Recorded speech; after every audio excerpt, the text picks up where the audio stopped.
continuamos con el paso número 3. Este paso consiste en planificar las acciones a realizar mediante un cronograma.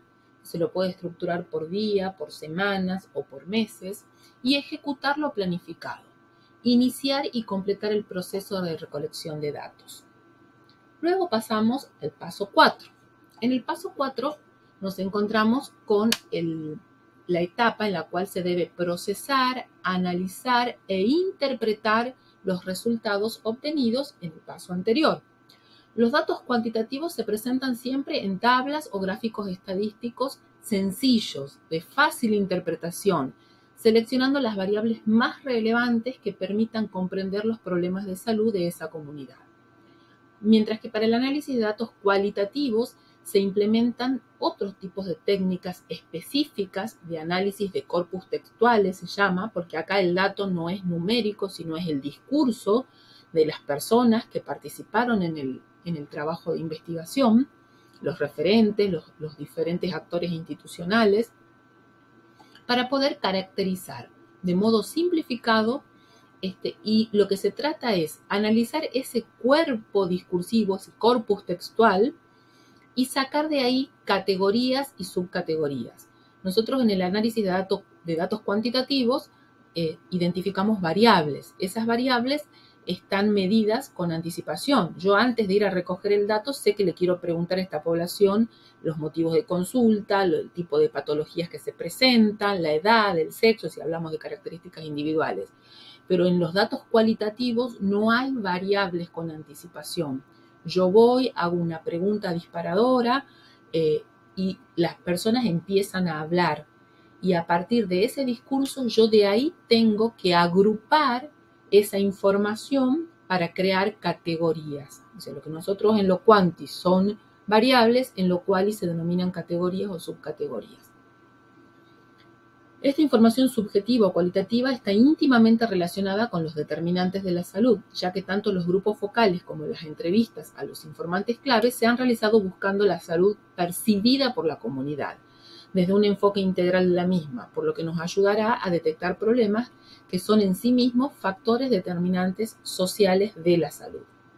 Se debe realizar un análisis convergente utilizando tanto los datos objetivos como los subjetivos. O sea, yo tengo que empezar a triangular la información.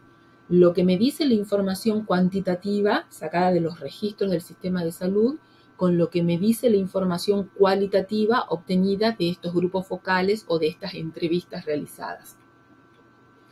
También se debe incluir un apartado con las conclusiones, tanto referidas a la metodología de la elaboración del trabajo como a los resultados obtenidos. Y por último, se debe elaborar un listado de temas considerados críticos, con las necesidades o los problemas de salud.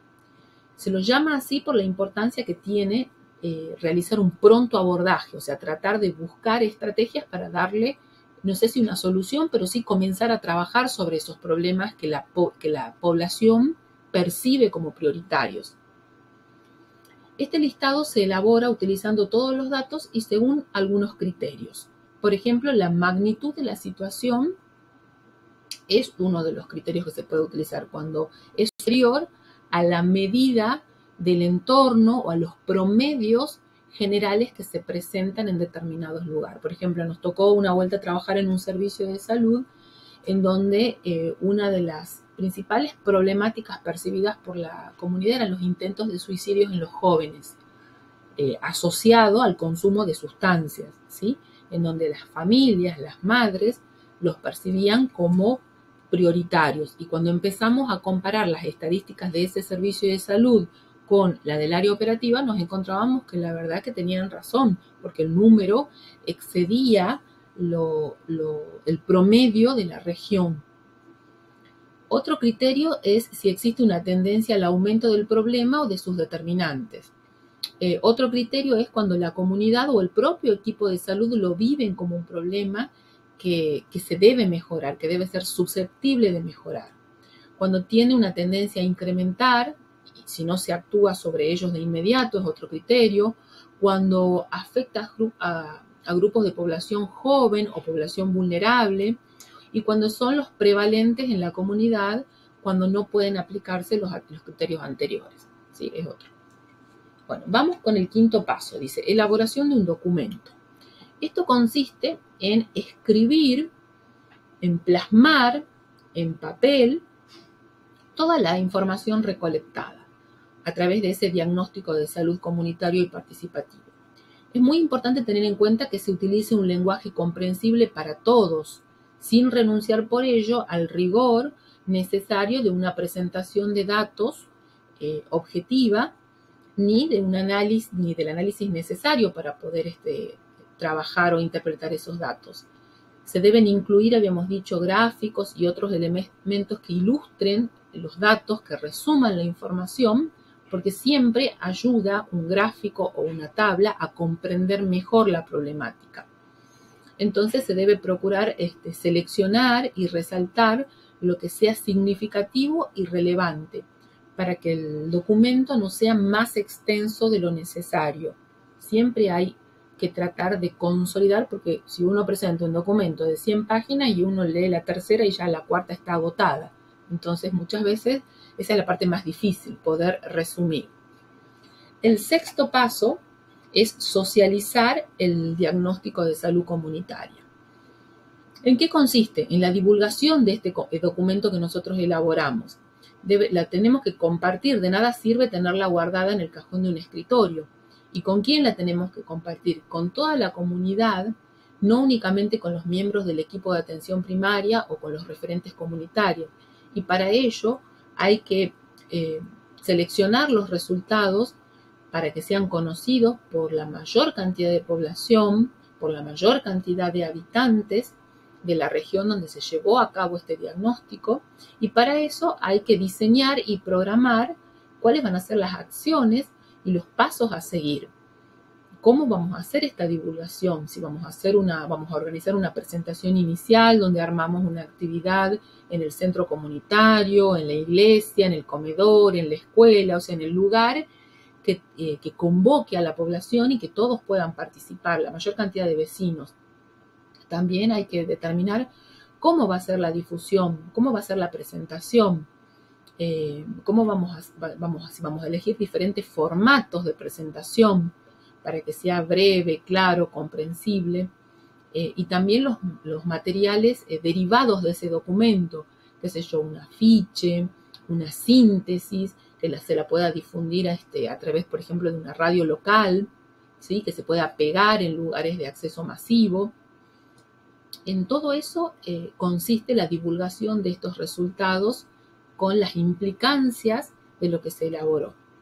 Y por último, el séptimo paso consiste en la priorización de necesidades y problemas. Acá lo que tenemos que hacer es, teniendo en cuenta los factores como la posibilidad de intervención, el costo para llevar a cabo las acciones a realizar, los recursos con los cuales se dispone para abordar las problemáticas, la gravedad del problema, la cantidad de población afectada, el tipo de población afectada, o sea, todos esos elementos tenemos que considerar para que podamos empezar a diseñar las acciones de intervención comunitarias necesarias para contribuir a mejorar la salud de esa comunidad junto con la comunidad. Por eso es que después del paso 7 vienen las acciones comunitarias. Ahora bien, para poder elaborar, dijimos, el diagnóstico de salud comunitario necesitamos los datos cuantitativos, ¿sí? O datos objetivos. Estos datos los vamos a obtener a través de una selección de indicadores. En el campo de la salud pública existe una jerarquía de conceptos en las que el dato constituye la unidad fundamental.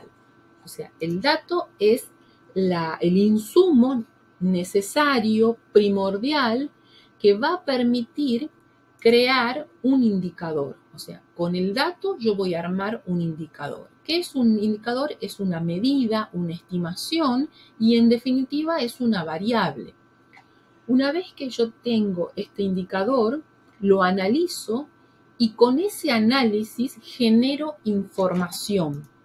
Y esa información se interpreta y da como resultado el conocimiento de una realidad.